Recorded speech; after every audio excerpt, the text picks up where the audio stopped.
De la misma manera que en regresión definimos una función de pérdida, lo vamos a hacer para clasificación.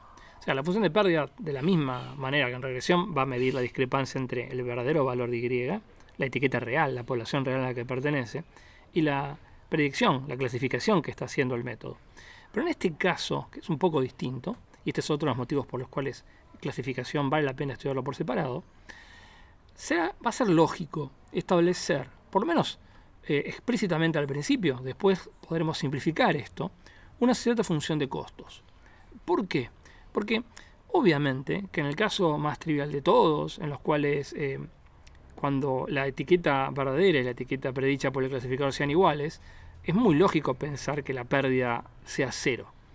Pero en los demás casos, cuando el valor que predice la función, llamémoslo j, no coincide con el verdadero valor que pensemos que es i chiquita, o sea, cuando i chiquita sea distinto de j, cuando haya una discrepancia, va a ser bastante razonable pensar en definir una función de costos de mala clasificación, que lo que nos va a indicar es cuál es el costo que pago por clasificar en j algo que en realidad venía de i.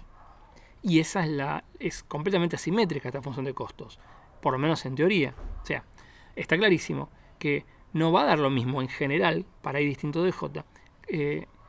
No tiene por qué costarme lo mismo algo que viene de i clasificarlo en j y algo que viene de j clasificarlo en i.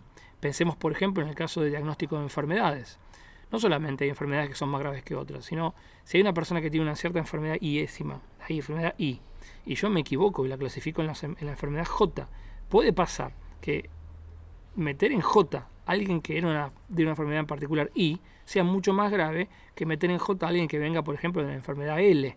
Por ejemplo, porque son los tratamientos que para I y para J se hacen sean, por ejemplo, contradictorios, de tal manera que el paciente se va a ver perjudicado más fuertemente que si viene de la enfermedad L.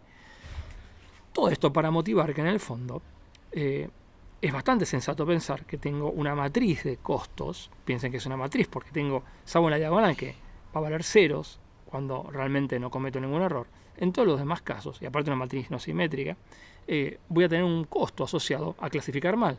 A esta función de costos se la va a llamar costos de mala clasificación. Y ahora sí tengo todos los elementos para construir mi función de pérdida.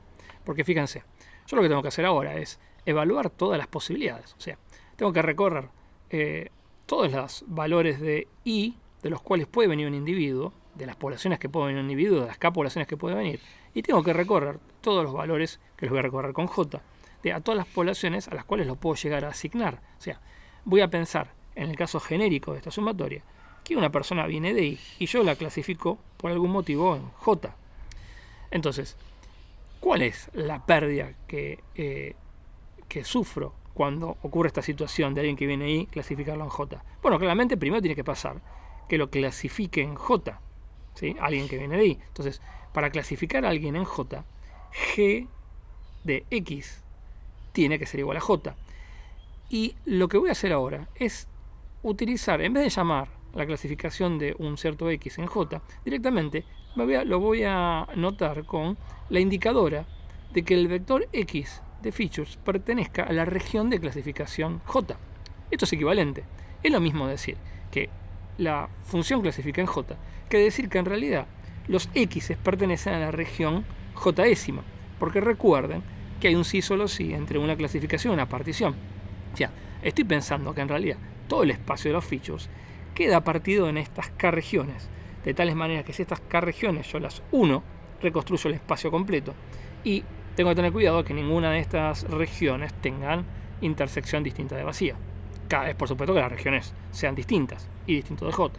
Entonces, mi función de pérdida, en definitiva, ¿cómo queda? Y bueno, si la persona venía de I, entonces tiene que activarse la indicadora de que realmente la población es la iésima. Y para seguir de conjunción, para que termine clasificando en J, tiene que pasar que los features que tienen asociadas a esta observación correspondan a un elemento que está en la región J. Entonces, si esto realmente ocurre, si la persona viene de I y lo clasifico en J, ¿cuál es la pérdida que sufro? Bueno, el costo de clasificar en J a alguien que viene de I. Y ahora lo que tengo que hacer es imaginarme imaginarme que barro todas estas posibilidades. Y esa es la función de pérdida, que para cualquier feature y para cualquier población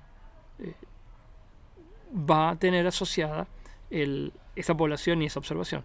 Esta realmente es la función de pérdida. Lo que vamos a hacer ahora, y esto vamos a ver en el próximo video, es vamos a hacer la cuenta de cuando yo tome esperanza a esta función de pérdida y tratemos de minimizar esa esperanza, vamos a tratar de descubrir cuál es el clasificador que minimiza esa esperanza.